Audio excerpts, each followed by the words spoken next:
So meron tayong yan. Paluwagan mo lang yan, tapos ikot mo lang siya. Pwede mo na siyang i-wall mounting. I-tox mo na lang siya. So naka-design talaga yan para sa bracket mo.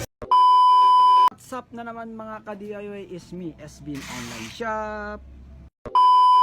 So for this video mga ka-DIY, no, so meron tayong order dito, no, order sa ating seller, sa TikTok seller, no.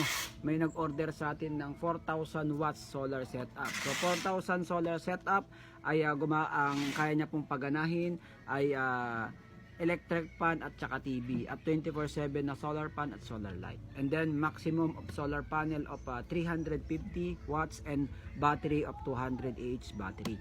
So pwede ng 200 watts dito na solar panel, 100 Ah, or 100 watts solar panel, 50 Ah na battery. So napakaganda nito.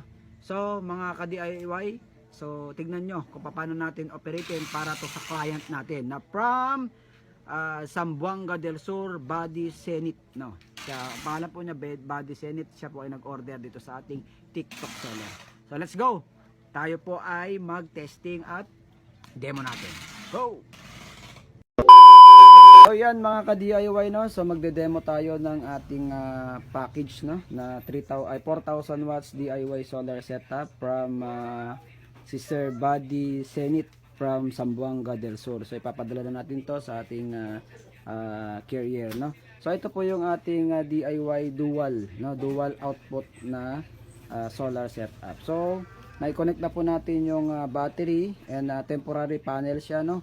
Siyempre the same naman din ang voltage niya. So ito yung positive negative. So client, no, wag ka lang magkakamali sa positive negative at kung ito ay hindi umandar at tama naman yung connection mo ng positive negative, pwede po nating bigyan ng warranty, no? Pwede ko pong palitan. So pag hindi naman po nagkamali, ay hindi ka nagkamali or ikaw ang nagkamali, nabaligtad mo, wala po yun warranty, malalaman po namin.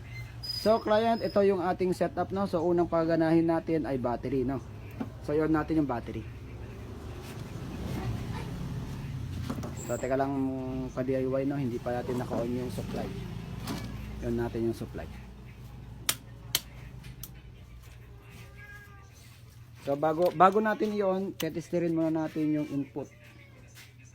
Kung tama ang positive negative yung ating nilagay. Okay, tama. O, tama. So i-on na natin yung battery. Okay, pagka-on natin ng battery ka-DIY, no, may makikita mo doon sa indicator natin yung ating voltahe dito, no. Makikita mo sa indicator, no, 13.8 volts itong ating voltahe doon sa battery.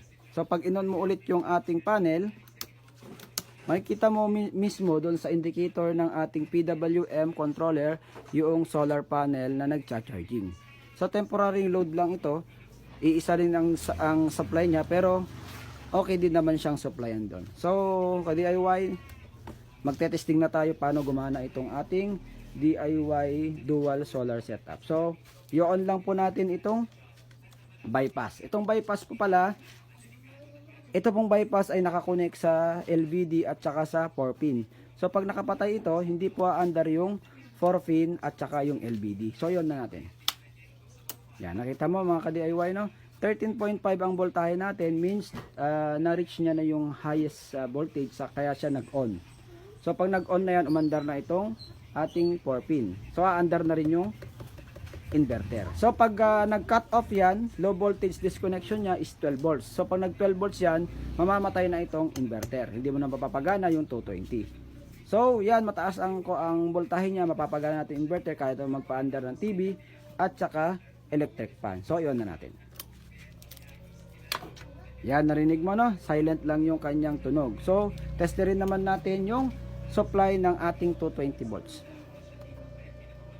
So yan mga ka-DIY, no, 234 volts ang supply ng ating supply ng 220 volts natin. Okay, so testirin naman natin yung 12 volts. Positive negative, positive negative. Yan, naka-off siya kasi hindi naka-on doon. So dito ang switch niya, no. So ito meron tong cut off, may LVD rin ito. Pag 11.5 mamamatay din po yung ating supply dito. Kaya pag nag 11.5, hindi na po to mapapagana. Yan. 13.10. So, tignan naman natin yung automatic po nito, no? So, sinabi ko kanina, pag na-reach na yung 12 volts dito, mamamatay itong inverter. So, pababain natin yung voltahe para makita natin kung mag-automatic. So, let's go.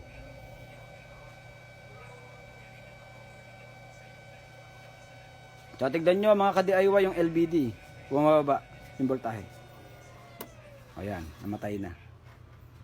So, mga ka-DIY, pag namatay na po yan, hindi mo na mapapagana itong inverter. Kasi nga, hindi niya pwedeng i-on na ito. Kasi nga, meron tayong maximum voltage at saka may disconnection cut, no, disconnection voltage tayo na 12 volts lang talaga yung magka-cut, and yung reconnecting niya ay nasa 12.6. So 12.6 yan. Yan, 12.6, 5.5 lang po na mga ka-DIY. So, i-on natin ulit para makita nyo na under siya pag na-reach na yung 12.5. Yan. So mga ka-DIY, umandar ulit yung ating inverter.